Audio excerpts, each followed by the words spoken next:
Welcome back. Now we'll be analysing recent happenings on the polity, I beg your pardon, and we'll be starting with police dismiss constables who demanded money from Dutch rider. Analysing with us in the studio today is Akinbisola, CEO Youth Employ. Good afternoon, Akin. Good afternoon. Good to see you once again on the program. Thank you so much. How are you? Very well, thank you. Okay, all right. I think it's safe to say Merry Christmas in advance before we get into today proper. Same to you. All right, but then let's get into it. Too many things are happening at the same time. One would think that since Christmas is coming, would be at the Yuletide season. But then let's start with the trivial ones before we get into the main issues. Police dismiss constables who demanded money from the Dutch rider. I'm sure you've seen that video that trended, I mean, a few days back about Dutch rider saying the difference between Ghanaian police and Nigerian police. And of course, the Ghanaian police requested for a number and the Nigerian police requested for money. Well, it's been an heated argument on the polity where some persons are saying these policemen shouldn't have been dismissed. Rather, they should have been taken into custody, trained properly. And not just that, given the fact that people have always complained about the Nigerian police and taking bribes and their salaries, of course, what do you think should be the major cause of concern? Dismissal or trying to train these people and open their games and their salaries too?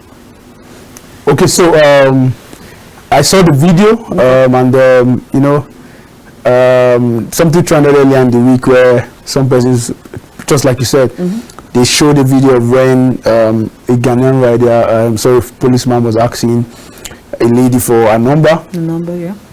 And the Nigerian one was asking for money, give me money. So, yes, I think if you're looking at the whatever was done to them, maybe the punishment, dismissing them out of, dismissing them from working with the Nigerian police force and all that.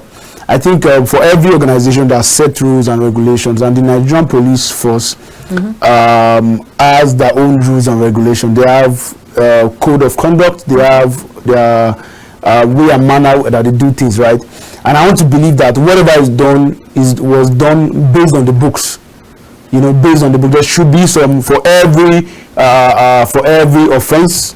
There should be a particular punishment going for it. So I don't think for me, well, I saw the reactions online yesterday and I just said, okay, in a bit I was at first a bit indifferent about it, but I said, okay, so now some of these things should serve as lessons to others. Okay. You know, somebody was saying, what of the guys that killed somebody and all that, you know. So I believe that these things should serve as a lesson. It's going to send a message to other persons who are involved in this kind of thing. Because if you look at the lady, I'm sure she didn't carry her phone to film them, but I think around her back she has a 360 camera that took that.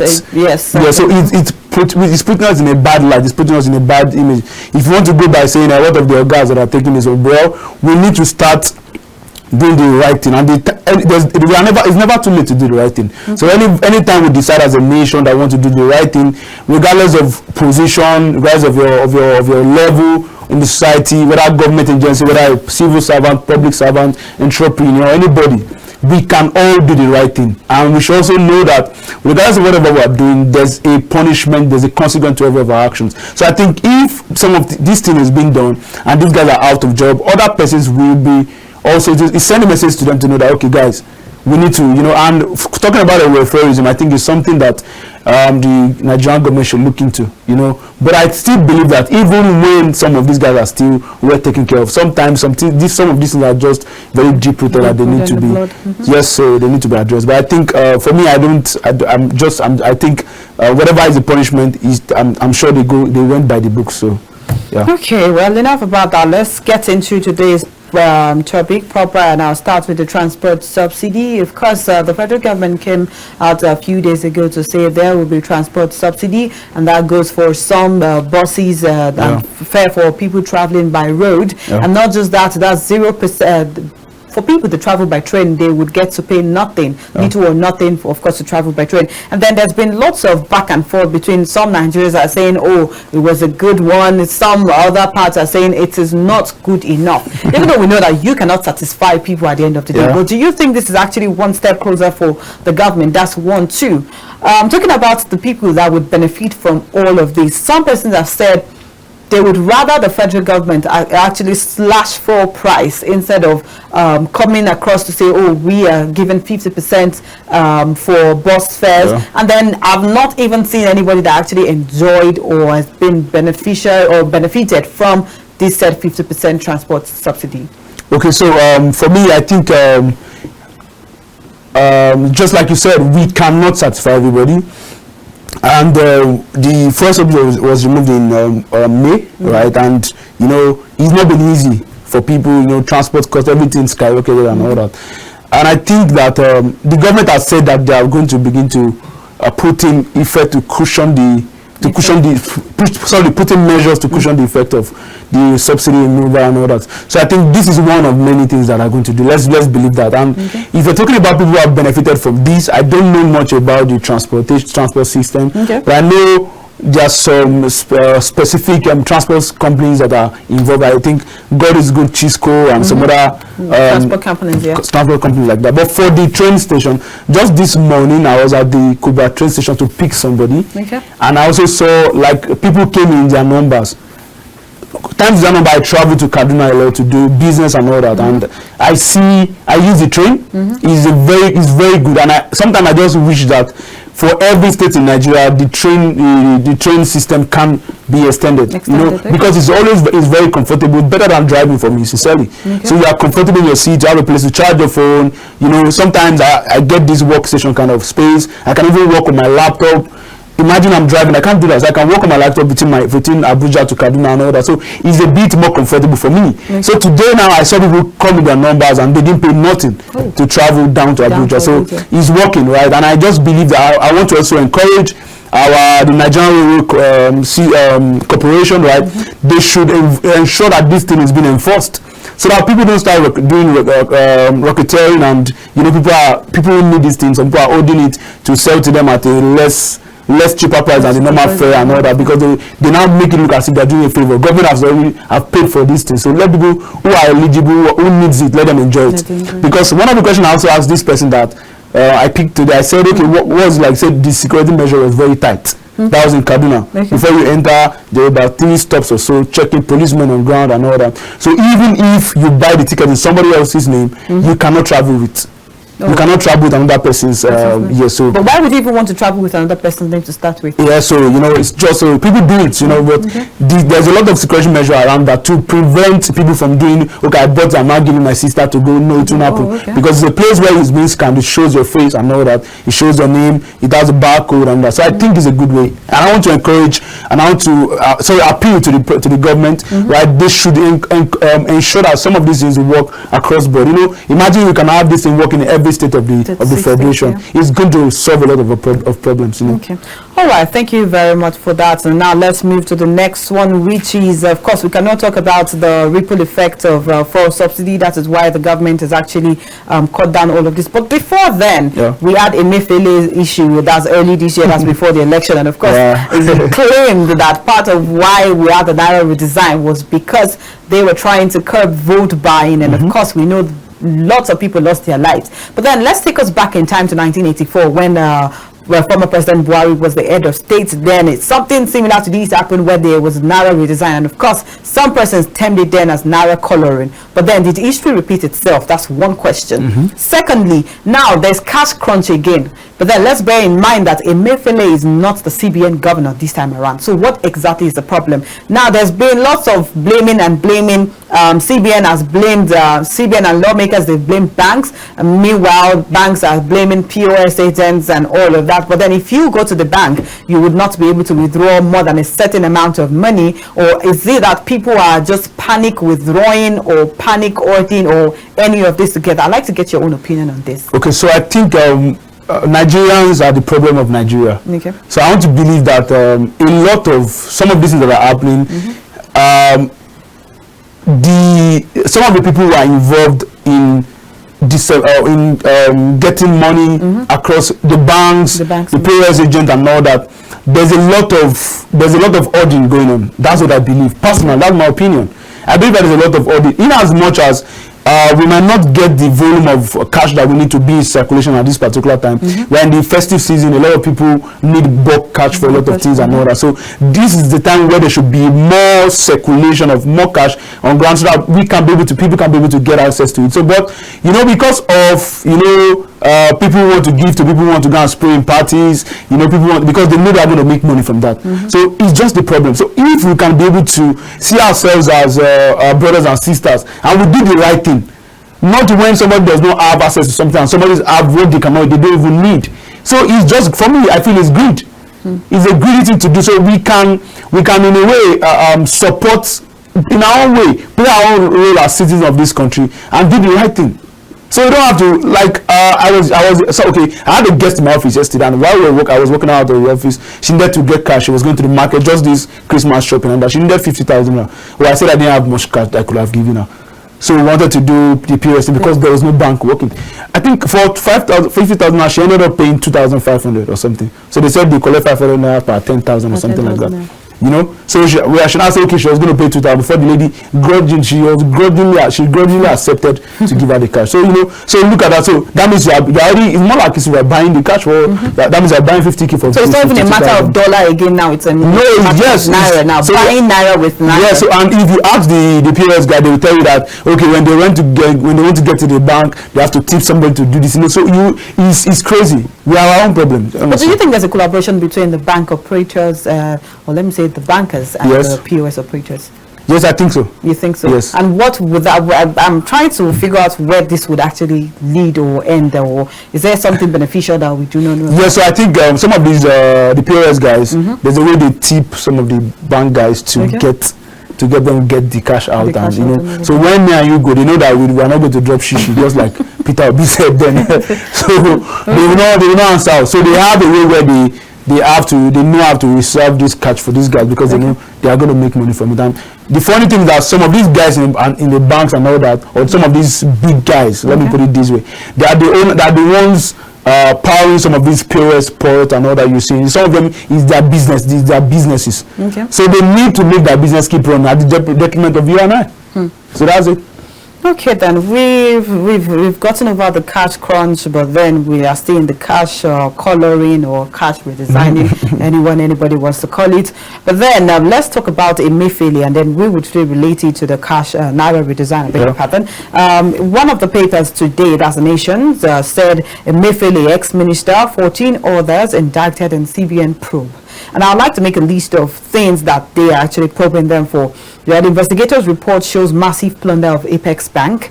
Then the 31.78 billion naira paid to print new naira notes. Note that the money they printed or the amount they printed was not stated, but then they used 31.73 billion naira to print, to redesign naira. That's one. That's two. Three, 543.45 million pounds fixed in British accounts. That's for Emefiele. Then we have 1.62 trillion naira COVID-19 funds unaccounted for. All of this, don't you think the CBN governor has too much power vested in them? Because this money alone would even put our 2024 budget and we wouldn't shake, or Nigeria wouldn't stagger. Let's use that word. So don't you think all the power vested in the CBN governor should actually be shared, or maybe have someone powerful to checkmate them? Because if a CBN governor is getting away with this, how much more governors, how much more the president? So I think one of the challenges we have as a nation is, you mentioned the word checkmate. So we need to, I think there are already measures to these things. It's just that we don't want to do the right thing. So I think, just like you said, it's not just CBN, right? It happened in some other agency, which I don't want to mention the name on it now, right? But I think some of the powers that are given to these guys are too much. The powers are too much, and that's how some of them get there. They just feel like as if they can do and undo. It's not, it's not my business. I'm the one in charge here. Because I remember during this cash scarcity and all that early in the year, there was one time the former CBN governor even came along and said, if you want to fight me, you can come. That's you're not talking from a place of empathy like that. We should be able to understand that a lot of people died from that. A lot of people lost their life. A lot of people lost their jobs. You know, where people couldn't go about their daily life. Some people couldn't go to work. Some of us till today, we are still both that and the first subsidy thing that now happened. Some of us have to now reduce the number of times our workers come to work because we have to be considerate and empathize with them because of, you know, in our own way of also showing solidarity what is happening. You know, and some productivity have reduced in some levels and all that. So I believe that a lot of power has been given to these guys, and whatever bodies that are involved to checkmate should do their jobs. The legislature should do their jobs. Whoever is the president, if anybody should be, nobody's above the rule of law. Sorry to battle now. I'll let you continue. In checkmating them legislatures and all of that. Now there's been lots of back and forth since the Senate started sitting back about inviting certain heads of parastatals, and then they're not outrightly coming out. Now the one we saw, I think it was 2 days back, was for CAC MD. He was invited and he didn't answer. We've had the one of CBN governor. He was invited. Of course, he didn't honor the invite. We had the chief of staffs that went invited. It took lots of back and forth and every paper calling them out outrightly for them to actually honor the invite. But then, if the legislators do not have enough power to checkmate these people, don't you think the power should be shared, especially given for the CBN government? Okay, so that's that. So I think, like I said, the power given to these guys is too much, and the power should be shared, right? But in sharing this power, we should ensure that the right things are still being done. I think that if we have all these things being done, and we are still in this, having this challenge of calling people for invite to question them, you know, ask questions and all that, and they're not owning, then we have a problem. So people who cannot obey the rule of law, cannot be able to be accountable, should not be given leadership positions. It's just the truth. You should be able to be accountable, you know, and I think that's the challenge we have. People just feel like once they get to the police, once they are holding a particular office, nobody can touch me, nothing can happen. Just like I said the scenario then, you know, immediately coming out and say, if you want to beat me, if I can come, if you want to challenge me, you can come, if you want to fight me, you can come. No, that shouldn't come out from a leader. You know, you are leading a particular sector of NEG, even the borders of who wanting to contest for presidency. You know, so it's crazy. We are not, we need to get a lot of things right in this country. Because I saw a video then, I don't know how true it is, branded buses, about maybe hundreds of them, branded with a Mayfield's face, was going to come out for president. Where in the world is that being done? You know, you are the one in charge of the monetary aspect of the country, and you are having the gut to contest. So we need to put a lot of things in place as a nation, and we need to, both citizens and government agencies, we need to be accountable. Leaders, head of past, so that we need to be accountable. All right, thank you very much, Akin. Let's move on to today's issue proper, which is talking about party politics and, of course, Rivers State. And now we'll be analyzing recent happenings in Rivers State. Now, a lot of issues has been happening in Rivers State. That's between Governor Siminalayi Fubara and the Minister of FCT. That's in person of Nyesom Wike, and he's been saying same has not been loyal to him. Now, on Monday, President Bola Ahmed Tinubu broke out a peace deal between Fubara and his predecessor, that's Wike, and with the 27 members of the Rivers State House of Assembly that have withdrawn. That's the G27. Their impeachment notice against Governor Siminalayi Fubara. Now, that decision was made out of respect for President Bola Tinubu, who on Monday, of course, this is not the first time the president is calling for a peace broker. He did that in Ondo State, and now it has spilled over to Rivers State. He said on Monday he convened a reconciliation meeting between the warring parties. Now, the tension in the state has allegedly stemmed down from a power struggle between the governor and Wike, who is currently the Minister of Federal Capital Territory. Now, let's get to the questions. I'd just like to ask first, who do you think is right in this case? Wow. So, for the case Rivers State, whether the FCT minister or Governor Fubara, I think power, the way the thing went about, how they went about the thing is very messy, and I don't think that should be the right way to go about it. You know, talking about who is right or wrong, I'm not in a place to point to who is right, because you wouldn't know what has gone behind, what has happened behind the scene. So anything I'm saying, I'm talking from my own perspective, right? So I think that as much as possible,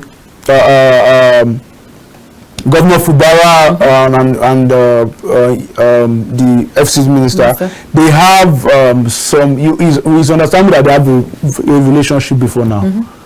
You know, he used to work. He used to serve under Wike.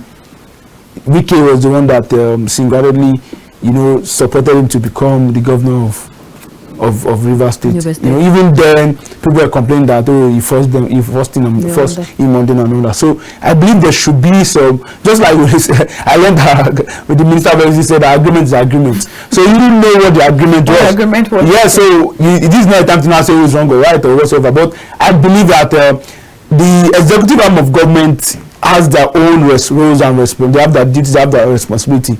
You know, and in a very good country and in a saner climate, right? The governor should be allowed to do his job, and the minister should do his own job. If there's any reason for you as the predecessor or as his mentor, whatever it is, he needs some support or guidance or questions, then that can happen. He can say, okay, you're the one that just left here, I need your advice on this place, not what you have today. That's what I have to say. So that's not just about Rivers State. This thing you're saying is because we are seeing public show of anger and some people may call it disloyalty whatsoever. It happens in all other states in Nigeria, but because some of the governments are suffering, some of the other governments are suffering and smiling, you are not hearing anything. But the truth of the matter is that it has been like that for a while in this country, where Charlie one is coming from the same party, somebody saying, okay, I'm holding this person now to be the one to succeed me and all that, and giving all the support. You know, you wouldn't know what has gone behind closed doors. You wouldn't know what the sacrifice is.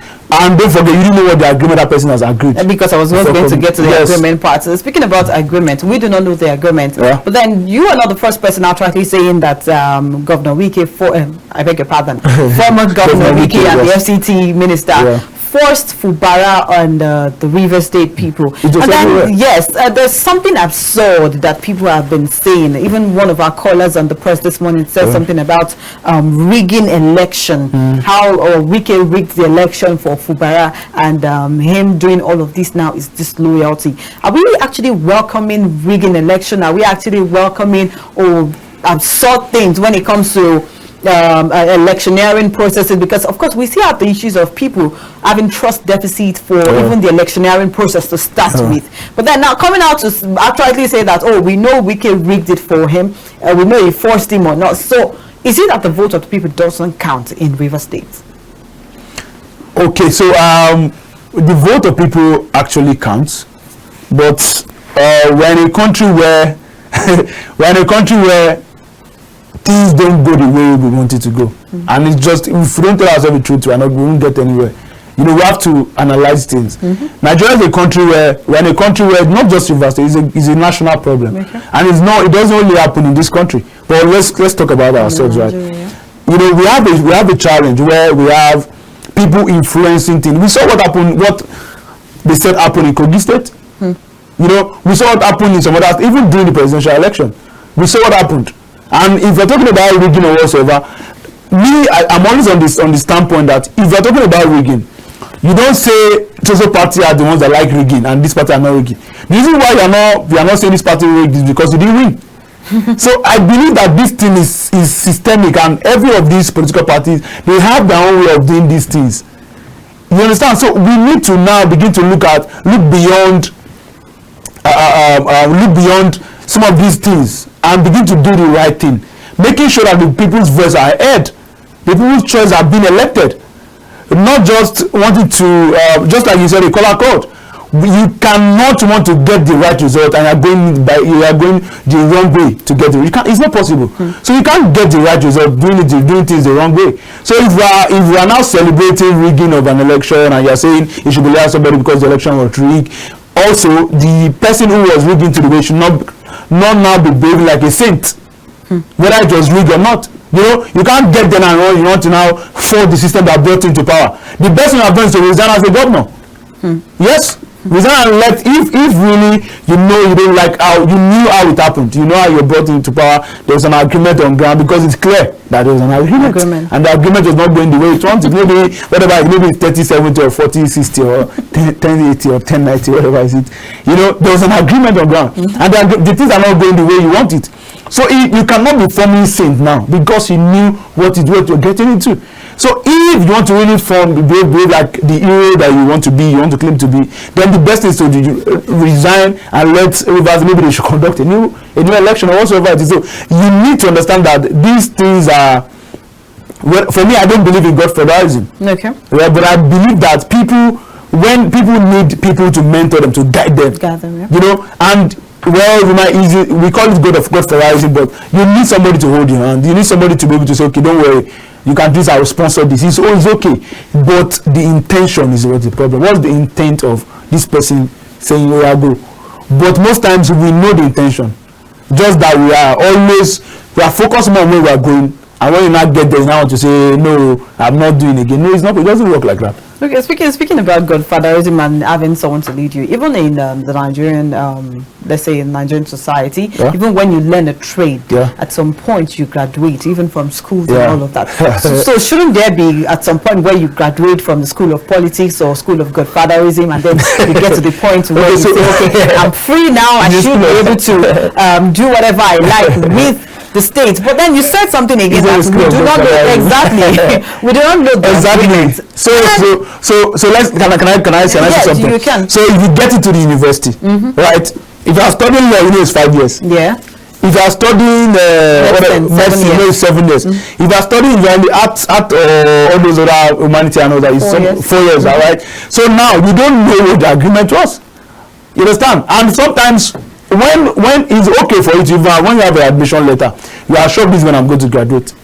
But when if you don't attend a public school in Nigeria, okay, good. So let's minus ASU or whatever it is, right? Right. But you know that okay, this is a 4-year course. But in the case of godfatherism, when they didn't tell you when you're going to graduate, if you tell you are free. It's the truth. The best way not to get involved is not to get involved. That's the only way. You understand? Except there's you understand? So a lot of people, if you go by these things, I analyze, if you want to talk about Lagos State and talk about other states that people believe are suffering from this thing, every day they will tell you that okay, Lagos, that's what has made Lagos working and all that. Though we could see some visible progress and all that. But like I said earlier, intention is very important. Intention is very important. Is it that if a predecessor means well for the state, then it will give the best of guidance to whoever is succeeding him or her? Because there's a saying that says that you are not a good predecessor if your successor is not successful. So the only thing that will make you to be a good predecessor is when your successor is successful.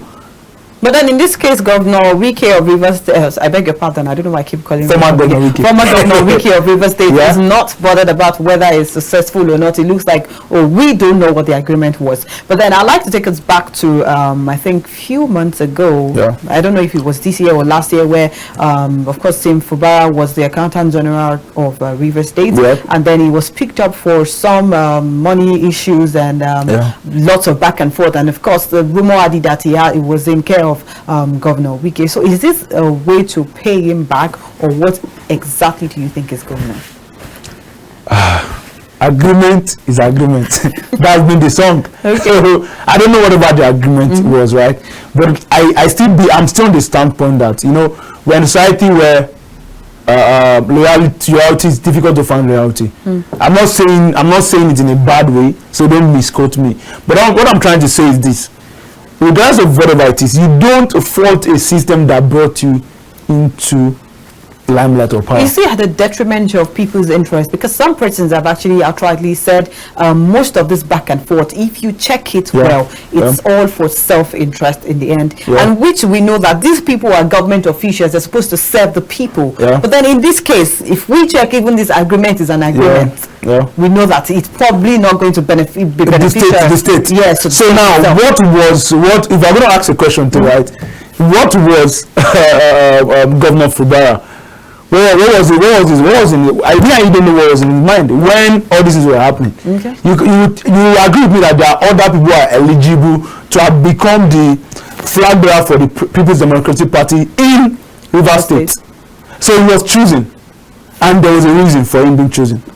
You know, I don't know if the court cases for, I think, what's his name now, the APC guy, Tony Patrick Cole, back and forth, the court and all that, you know, he Some persons say, okay, it will have been a better option for them and all that. But now, this is somebody who is actually the former governor's choice at that time. And, you know, whether anyway, whatever it happened, whether it was vote was bought or whatever, and you emerge. So you know the process that brought you in. You understand? You know the process that brought you in. So, like I said earlier, if you want to really do the right thing, right, you come out, you resign. Is the truth. So you think that resigning would actually just... Yes, that's the best way. Yes, if you cannot agree to the terms and conditions again, you sign out now. If you are employed on a job and they gave you a JD and you have accepted the job, and at some point when you get to the job, the JD doesn't look like something you want, what do?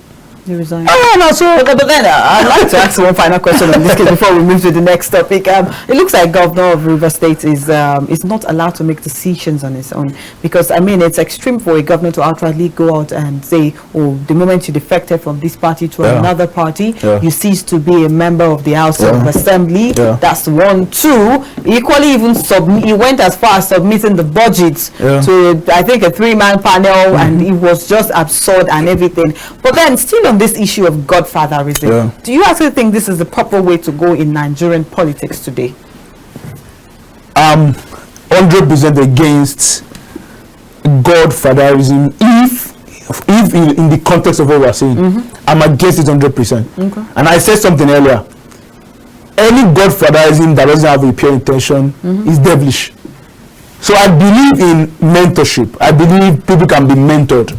I believe if I want to get into politics today, for instance, I believe that there should be some people I should be able to look up to, walk up to and say, okay, how am I able to go from here to there? There should be an allowance for that. But there needs to be an intention.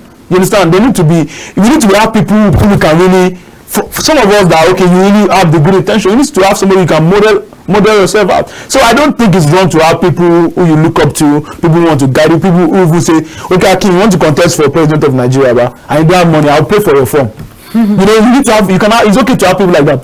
You can have sponsors, you can have providers, you can have encouragers, you can have mentors. It's okay, but intention matters. If you are acting like the devil, you want to give me 1,000 naira to collect 1 billion naira from me, and then it's not right.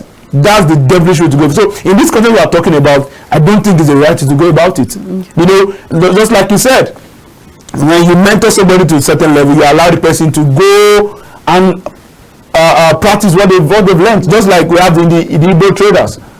You know, they mentor you, they teach you, whatever you call them. It could be whether it's a godfather in the business or whatever. They teach for a while. There's a freedom. There's time for freedom. And you're able to go and have your own business and also mentor other people. And that's the way we can grow as a nation. That's where we can begin to have new breed politicians, new breed entrepreneurs, even the business space, new breed people who are in government, not just political office holders now. That's the way we can begin to have new breed, new people with a new innovation, new mindset, holding offices, appointments, being appointees, serving as advisors, commissioners, you know, and all that. That's the way we can go about it. But if we keep going around this circle of it has to be, there must always be interest, there must always be percentage, there must always be agreement, we will not get it right. People will keep going there for the wrong intentions, and the money that's supposed to be deployed back to fix our society will be used to be doing agreement and settlement, and that's what will come to have the problem. Nigeria cannot move forward like that.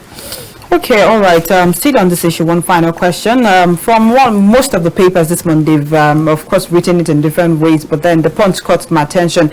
Tinubu threatened Fubara to sign peace resolution, ex-commissioner alleges. And of course, some persons have seen the resolution. Of course, we read that the House of Assembly would withdraw their impeachment processes and all of that, and then he too would restore them as members of the House. But then in all of this, I'd like to just get your opinion on this particular one. Okay, so some of the things I read online, some persons said President Tinubu should have not said anything about it. You know, that they should have left them to fight it through. Some people said, okay, that is the best person to have mediated in it. Some person went ahead as even referring to what happened in Lagos some while back, where President Tinubu and former President Olusegun Obasanjo had some issues, and you know, nothing happened and all that. So for me, I believe that the executive arm of government, the same way the president has some executive powers, how the governor has some executive power. Okay. But in as much as that, the president is charged with the total welfareism and stability of the nation. So for me, I think in this case, he might be looking at it from an approach of wanting to make peace reign and all that. But in some other cases like this, sometimes the best thing they have done to have declared state of emergency, and something is being between that time, something is being done to mitigate or to make sure that this thing is being resolved. You know, but I think President Tinubu, being the kind of person he is, he's a technocrat, and I think he just wanted to because let me tell you something. No matter how you look at it, right, as a human being, if your tooth is aching, everybody knows that something is wrong. So the crisis in Rivers State is a distraction to him. That's how I see it. So he just want to quickly just make sure that is gone and done with it. So I think that's why I believe that for him, I like I said, if one part of your tooth is aching, your whole body knows that something is wrong. So I think the man just said, like, okay, what can we do? So he called all the parties together and they had an agreement. Nobody said that they put gun on Governor's Rivard to sign anything. I didn't know. But people say threat. I didn't know. I was not in the meeting. None of us were in the meeting. We only came out and saw the letters that have their signatures, the resolutions. Yes, I think about 8 of them or so. So nobody saw where a gun was put on his neck or in his head or another. So and I believe that if he doesn't agree to everything that is there were some elders of Rivers State there. His deputy governor was there. The speaker was there. So I think Governor Fubara should also see how he can work with the people we have with him, can work with his party chairman, he can work alongside the elders in Rivers State to get clear direction on what it needs to be done. I believe that he still needs some guidelines to be able to pilot the affairs of Rivers State, and he will still need the FCT minister, because he was his predecessor, so that they will allow things to go well for him. He will be able to run the state peacefully and all that. So I think that is needed, but I think he should be diplomatic about it, not just some of these things will not solve the problem. Okay, all right. Thank you very much, Akin, for that. Let's get to the final question for today. Port Harcourt refinery to process 60,000 barrels daily after repairs, and we're looking at refining, I beg your pardon, our own crude oil starting from next year. Not just that, another 1 million barrel was added to Dangote's barrel, the ones that he's going to refine come next year. What does that mean for Nigeria in 2024 as we round up? And then, of course, with the whole drama going on in Port Harcourt right now, wouldn't that affect the refinery that is supposed to start up come next year? So I'm a businessman. Okay. President Tinubu is a very smart person, and I know he's a businessman. Okay. Right. So I believe some of these resolutions we talked about, the man is looking at the financial aspect. Okay. What is going to come from Rivers State? So you cannot allow them to pour sand in his own garden.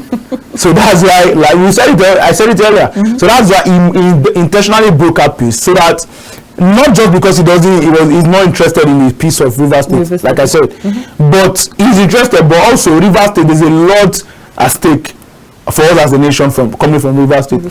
So peace has to be given a chance, and whatever is going to happen in Rivers State.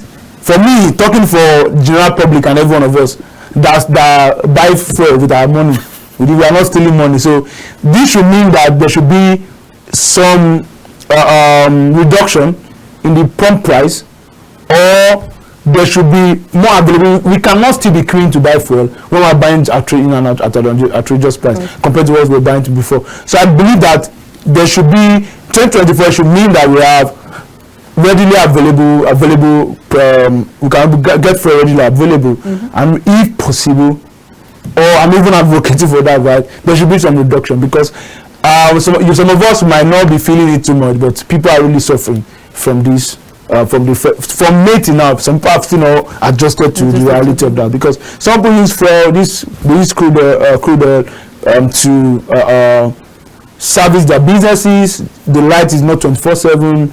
Some people need it for businesses, some people need it for their cars.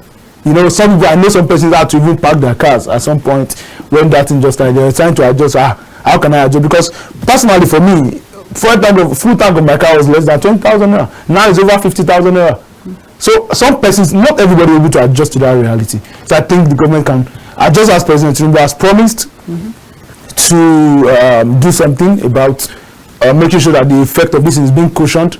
I think I want to encourage that he keeps doing that. And as much as we just like, they just reduce translation cost by 50, making train free, anything is still anything that can still be done to make that happen, I think is welcome. Because anything that will give us a soft landing as citizens, we want it. So it should please, we really encourage that to be done. Okay, all right. Thank you very much, Akin Akinbisola. That's the CEO Youth Employee for Nigeria. Thank you very much. It's been an insightful and powerful one. Thank you so much on the program today. All right, our viewers at home, we cannot round up today's program without saying a very big thank you to everyone who has made the POLITY a huge success from January till now. Even though we've not rounded up yet, POLITY is still going to come up same week, same time next week, starting from Monday. But then let's say a very big thank you to our backstage guys, and that's in person of our producers, our master control room guys, and even the camera guys, and everybody that has made sure the POLITY is a huge success this year and this week. I remain Mercy Babajide. See you same time, same station next week. Bye.